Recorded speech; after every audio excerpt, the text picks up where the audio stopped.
Jemaat yang Tuhan Yesus kasihi, hari ini hari Minggu tanggal 10 Juli 2022. Pembacaan Alkitab yang dilakukan oleh Sinode GKI di Tanah Papua, Keluaran 29 ayat 38 sampai 46. Dengan tema yang sudah ditentukan, persembahan, perintah, dan berkat Allah bagi umat.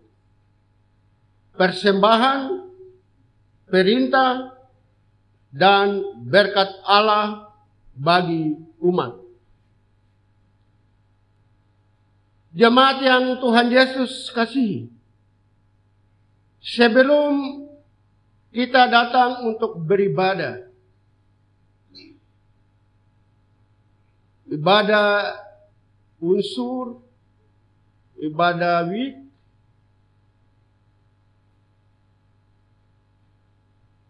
tapi juga ibadah pada hari Minggu.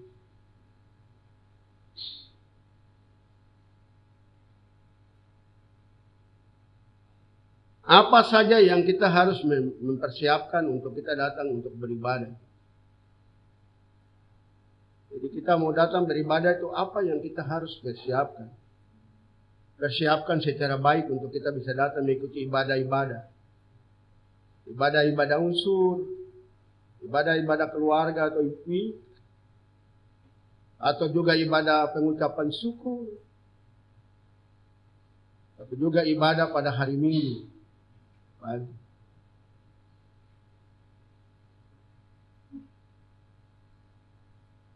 Ya pasti yang kita siapkan adalah Alkitab, nyanyian rohani, gedung jemaat,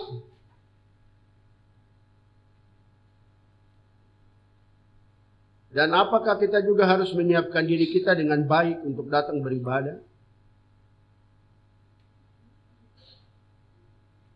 Terus hal yang berikut ya, kita menyiapkan persembahan yang kita akan bawa pada ibadah-ibadah. Jadi persembahan itu kita sudah siapkan sebelum datang beribadah. Jadi sebenarnya dalam pandangan itu selama tiap-tiap hari itu berkat yang kita peroleh itu kita sudah sisihkan untuk persembahan ini. Dari hasil yang kita peroleh pada berkat-berkat Tuhan yang tiap hari itu. Jadi kalau kita sisihkan dia berarti sampai hari Minggu atau hari Rabu atau apa yang kita ibadah, itu yang sisihkan itu yang kita bawa datang kasih jadi persembahan.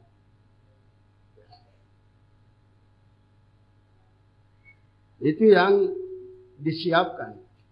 Tapi terlebih daripada itu juga kita harus menyiapkan diri kita, hidup kita, hati segala untuk datang beribadah. Jadi bukan kita datang ibadah itu seremonial saja, macam kebiasaan secara rutin. Tidak. Ibadah itu punya makna. Jadi hari ini kalau kita datang beribadah itu, apa yang kita akan peroleh dari ibadah ini? Sehingga itu dalam pembacaan tema kita, saya ulangi lagi, persembahan, perintah, dan berkat Allah bagi umat. Secara umum kita tahu bahwa kitab Keluaran ditulis oleh Musa sesuai dengan nama kitab Keluaran, maka isi bagian ini adalah segala hal yang terkait dengan perjalanan umat Tuhan keluar dari Mesir dan masuk ke tanah perjanjian. Mulai dari umat Israel ditindas di Mesir sampai dengan berbagai peraturan untuk kehidupan umat dan ibadah umat pada Tuhan. Khususnya dalam pembacaan firman yang kita baca di saat ini, melanjutkan perintah Tuhan tentang pentabisan Harun dan anak-anaknya menjadi imam, maka Tuhan memberikan perintah tentang persembahan korban bagi Tuhan. Jemaat yang Tuhan Yesus kasihi, saya membagi bagian ini menjadi dua bagian.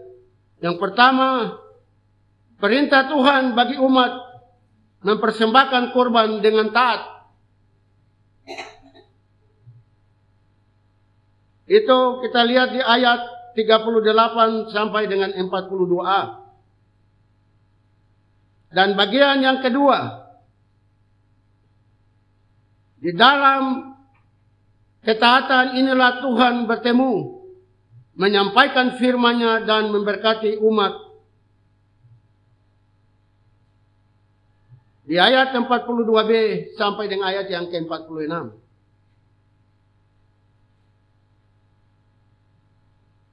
Di ayat 38 sampai dengan 42a, perintah Tuhan untuk mempersembahkan korban dengan taat. Tuhan memberikan perintah untuk mengelola persembahan, yakni 2 anak domba yang usianya 1 tahun. 1 domba pada pagi hari dan 1 pada malam hari. Domba usia 1 tahun dipandang sebagai domba dengan keadaan yang terbaik. Ia bukan anak domba dan bukan juga domba dewasa yang sudah tua. Karena domba mencapai usia kematangan pada 2 tahun dan domba yang bisa hidup sampai usia 12 tahun. Jemaat yang Tuhan Yesus kasihi. Jadi penetapan usia domba 1 tahun menunjuk pada domba dalam usia terbaiknya. Jadi benar-benar mereka harus menyiapkan domba yang baru 1 tahun. Domba yang benar masih muda. Di perjanjian lama itu selalu mempersembahkan domba, sembelihan sebagai persembahan kepada Tuhan. Tapi persembahan yang diberikan itu adalah domba-domba yang masih muda. Tidak domba yang tua, domba yang muda. Yang selalu dipersembahkan di atas mezbah. Supaya dia punya asap dan bau itu tertuju kepada Tuhan. Dan Tuhan akan mencium bau harum dari persembahan yang kita berikan. Dari bangsa Israel berikan di perjanjian lama.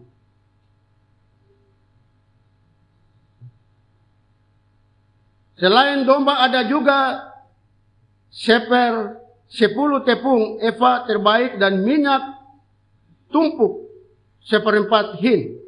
Jika domba melambangkan hasil peternakan, maka tepung dan minyak tumbuh melambangkan hasil pertanian. Bahwa apa yang Tuhan minta dipersembahkan umat adalah sesuatu yang ada pada umat. Tuhan tidak minta sesuatu yang tidak ada. Tetapi yang memang ada, jumlahnya juga jauh lebih sedikit dari semua yang dimiliki umat. 1 domba dari banyak domba umat. 1/10 tepung dan 1/4 minyak. Jumlah yang lebih sedikit dari yang tersisa. Yang tertinggal untuk umat. Persembahan ini harus disiapkan dengan baik. Sehingga menjadi persembahan syukur yang berkenan kepada Tuhan. Persembahan ini juga dilaksanakan turun-temurun di depan pintu kemah pertemuan. Dengan detail Tuhan menjelaskan bagaimana umat harus mempersembahkan. Sangat lengkap dan jelas. Sehingga tidak ada yang diketahui untuk tidak dilaksanakan. Jemaat ini yang harus menjadi perenungan kita. Tuhan tidak meminta dari kita untuk mempersembahkan dari kelebihan dan kekurangan kita.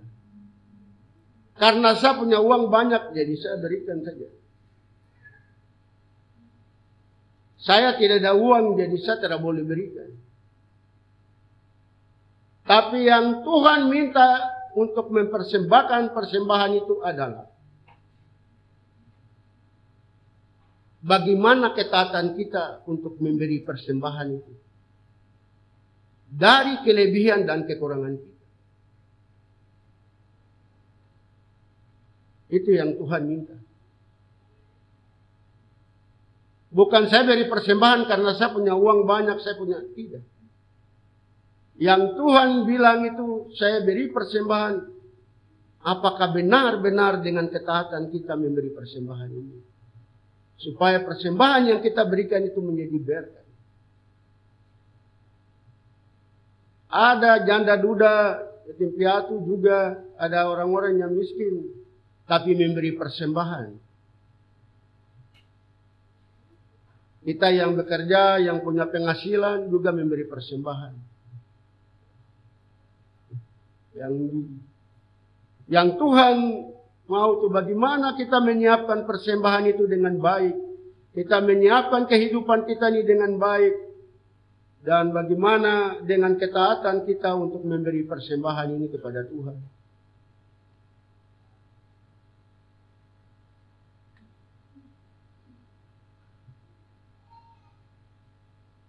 Dan pada bagian yang selanjutnya, ayat 42b sampai dengan 46, Tuhan menjelaskan bahwa di dalam ketaatan inilah Tuhan bertemu, menyampaikan firman-Nya dan memberkati umat. Ketika umat taat pada perintah Tuhan. Jemaat yang Tuhan Yesus kasihi. Maka Tuhan akan bertemu umat. Tuhan akan sampaikan firman-Nya bagi umat. Jadi pemberian persembahan ini adalah bagian dari tanda ketaatan Tuhan. Dan ini keuntungannya untuk umat sendiri. Karena Tuhan berkenan berjumpa dengan umat. Pemberian persembahan ini bukan untuk keuntungan Tuhan. Dia pemilik segalanya. Tetapi keuntungan untuk umat.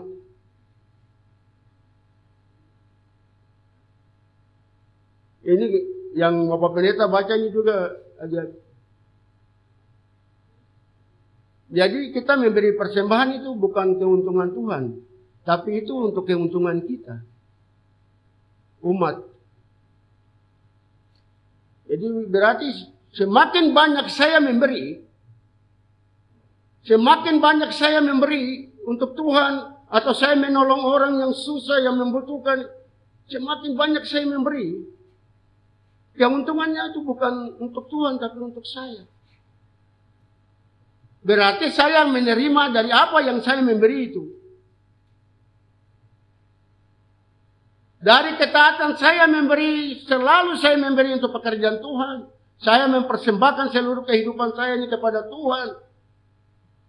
Maka berkat itu bukan untuk Tuhan. Berkat itu akan kembali kepada kita. Dari apa yang kita memberi untuk pekerjaan Tuhan itu. Luar biasa firman ini. Di perjanjian lama itu tidak pernah mereka menyiapkan lembu atau yang tua-tua. Yang selalu dipersembahkan itu adalah yang muda. Yang gemuk. Yang baik. Tidak sakit-sakit, yang sehat, dipersembahkan kepada Tuhan. Sehingga itu jemaat yang Tuhan Yesus kasihi. Ketika Tuhan hadir karena ketaatan umat, maka berkat besar dan bertambah-tambah akan dimiliki umat. Dan dikuduskan, diteguhkan dalam panggilan pelayanan. Bahkan Tuhan tetap tinggal di dalam dan menjadi penjamin bagi umat. Bukan saja di Mesir, mereka punya Firaun yang menyediakan semua makanan dan tempat untuk mereka. Tetapi di sini pun Tuhan bahkan ada di tengah-tengah mereka, bersama mereka untuk menguduskan dan memberkati, menyelamatkan. Jemaat yang Tuhan Yesus kasihi. Di ayat yang ke-45 sampai di ayat yang ke-46. Aku akan diam di tengah-tengah orang Israel dan aku akan menjadi Allah mereka. Maka mereka akan mengetahui bahwa akulah Tuhan Allah mereka yang telah membawa mereka keluar dari tanah Mesir. Supaya aku diam di tengah-tengah mereka. Akulah Tuhan Allah mereka. Sehingga itu dari ketaatan apa yang kita menolong. Saya ada, pendeta memberi contoh, kita membutuhkan uang untuk membayar sekolah, tapi juga untuk membayar rumah sewa. Nah, sekarang saya sudah peroleh uang itu untuk membayar rumah sewa.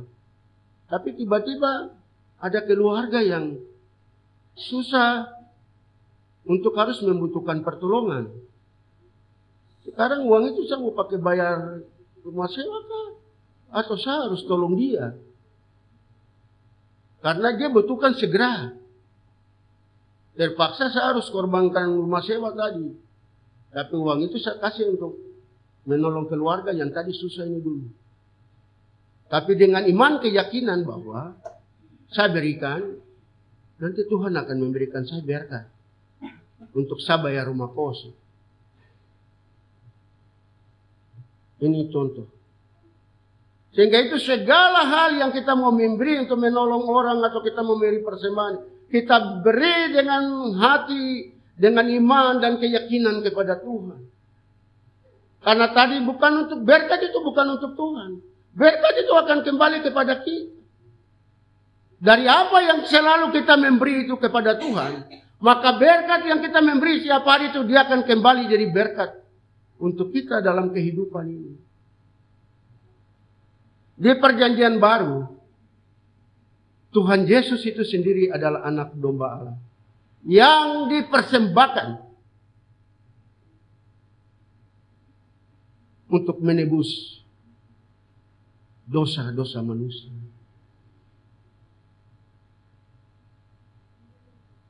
Maka hubungan kita dengan Tuhan Allah itu terputus. Tapi Tuhan Yesus datang dan menghubungkan kita. Maka Tuhan Allah itu ada dan sekarang ada di dalam hati kita.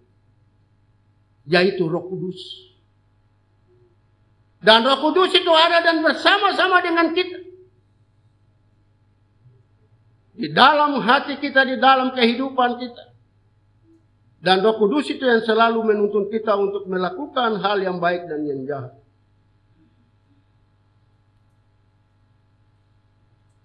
Sehingga itu, marilah kita mempersiapkan persembahan-persembahan yang kita berikan. Dari hasil kerja kita. Yang tadi Bapak Pendeta dari awal sudah bilang. Kita jualan, hari ini saya pakai keuntungan berapa saya sisihkan. Yang ini kita pakai untuk belanja untuk kehidupan keluarga. Tapi 10.000 ini saya taruh untuk nanti persembahan. Jadi kita siapkan. Jadi jangan nanti mau pergi ibadah baru kita cari-cari persembahan. Padahal persembahan kita tidak siap. Terus kita memberi persembahan itu 1.000 atau 2.000 tidak ada masalah. Tapi yang baik, yang jangan sobek kah, yang putus kah. Masa Tuhan Yesus beri kita berkat banyak baru kita berikan ke Tuhan Yesus itu yang begitu-begitu. Ini kan mengukur ketaatan kita untuk memberi. Tuhan tidak meminta dari kelebihan, tapi apa yang benar-benar kita mau memberi kepada Tuhan. Karena Tuhan Yesus sudah datang sebagai anak domba Allah yang dipersembahkan untuk umat manusia di dunia ini. Dan Tuhan Yesus memberi keselamatan itu. Maka siapa yang tidak percaya kepada Yesus, dia tidak akan memperoleh keselamatan. Kasih tahu untuk agama yang lain. Maka harus percaya kepada Tuhan Yesus baru dia bisa selamat. Karena keselamatan itu Tuhan yang berikan. Lewat pengorbanannya. Sehingga itu Tuhan Yesus itu pintu untuk kita akan bertemu dengan Tuhan Allah di dalam kerajaan surga. Tapi yang selama ini ada bersama-sama dengan kita adalah Roh Kudus. Allah sendiri ada di dalam hati kita. Dan Roh Kudus itu selalu menuntun kita dalam perjalanan hidup ini. Firman Tuhan di minggu lalu itu kita harus ingat dan baik. Firman Tuhan itu harus menjadi bagian di dalam kehidupan ini. Supaya firman itu akan menjadi terang untuk menuntun jalan hidup ini. Firman Tuhan itu adalah Allah sendiri. yang selalu dapat menuntun kita. Sehingga itu, sebagaimana kesetiaan kita untuk selalu berdoa kepada Tuhan. Kita sebelum melakukan pekerjaan-pekerjaan itu selalu kita berdoa supaya Tuhan menyertai kita. Setelah kita dapat berkat, kita tidak ingat Tuhan. Ini juga persoalan. Padahal dari awal kita berdoa Tuhan memberkati supaya kegiatan atau ini untuk kita mendapat uang. Tapi setelah kita sudah dapat uang, kita lupa untuk memberi persembahan atau pengucapan syukur atau perpuluhan dari hasil gaji kita. Jemaat yang Tuhan Yesus kasihi. Sehingga itu akhir daripada firman Tuhan ini. Yang pertama untuk pelajaran rohani bagi kita, bagaimana kita mempersiapkan persembahan syukur yang baik. Tuhan tidak minta dari kelebihan dan kekurangan. Tetapi secara ketaatan kita memberi persembahan itu kepada Tuhan. Dan uang yang kita memberi itu uang yang baik, uang yang baru, uang yang baik. Itu berarti kita benar-benar memberi dengan hati yang tulus. Terus hal yang kedua, marilah kita menolong orang yang susah. Yang membutuhkan pertolongan. Itu juga adalah persembahan yang kita berikan.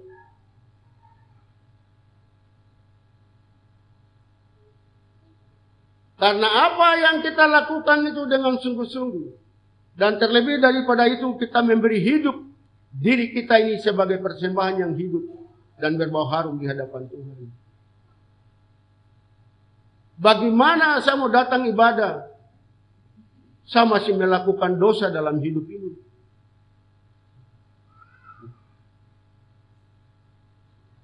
Tubuh ini adalah bait Allah.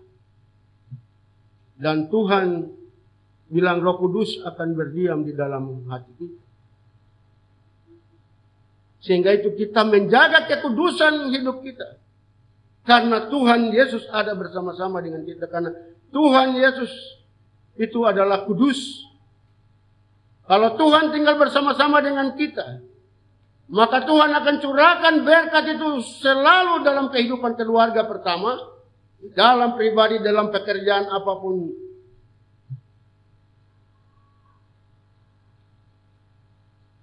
Termasuk kita susah, Tuhan akan memberi berkat. Kita susah, Tuhan, saya ini susah, saya tidak ada punya uang. Tapi kalau kita berdoa dengan sungguh-sungguh, dengan keyakinan, Tuhan akan menyiapkan itu. Ada amin? Dan pengalaman saya yakin warga jemaat sudah ada sampai hari ini. Bagaimana berkat-berkat yang Tuhan berikan kepada kita itu lebih. Jadi ada contoh. 100%. Mungkin yang kita beri untuk Tuhan itu hanya 20%. Karena ada persembahan ibadah keluarga, ada persembahan ini, ada persembahan hari Minggu. Sudah ada persembahan pengucapan syukur. Dihitung-hitung ya itu semua mungkin 20%. Tapi 80% itu memang itu hak kita untuk kita gunakan dalam kehidupan kita. Tetapi semua yang kita gunakan itu juga kita jangan lupa untuk berdoa. Mengucap syukur karena berkat itu dari Tuhan. Ini selalu warga jemaat sudah lakukan. Tapi firman ini mau ingatkan kita kembali untuk stressin diri kita kembali untuk supaya jangan kita ragu-ragu memberi untuk pekerjaan Tuhan. Karena dari ketaatan kita memberi kepada Tuhan, kita menolong orang yang susah, maka berkat itu akan kembali kepada kita. Tuhan, saya mau bangun rumah, tapi saya tidak ada uang, saya tidak ada tanah. Tuhan pasti akan siapkan itu. Ada amin? Tuhan akan siapkan. Karena iman. Sehingga itu biar 1.000 rupiah, 2.000, 5.000 yang kita beri, jangan kita hitung. Kita menolong orang yang susah, jangan kita hitung. Karena berkat itu akan kembali kepada kita. Barang siapa yang setia dalam pekerjaan yang kecil, maka Tuhan akan memberikan pekerjaan yang besar dan tanggung jawab yang besar dengan berkat-berkat yang begitu besar. Karena berkat yang sedikit saja kita sudah tidak bisa atur dengan baik. Bagaimana Tuhan memberikan berkat yang besar. Tapi kalau berkat yang sedikit Tuhan kasih itu kita atur dengan baik. maka Tuhan akan memberikan lagi berkat yang besar. Supaya kita mengelola berkat itu dengan baik.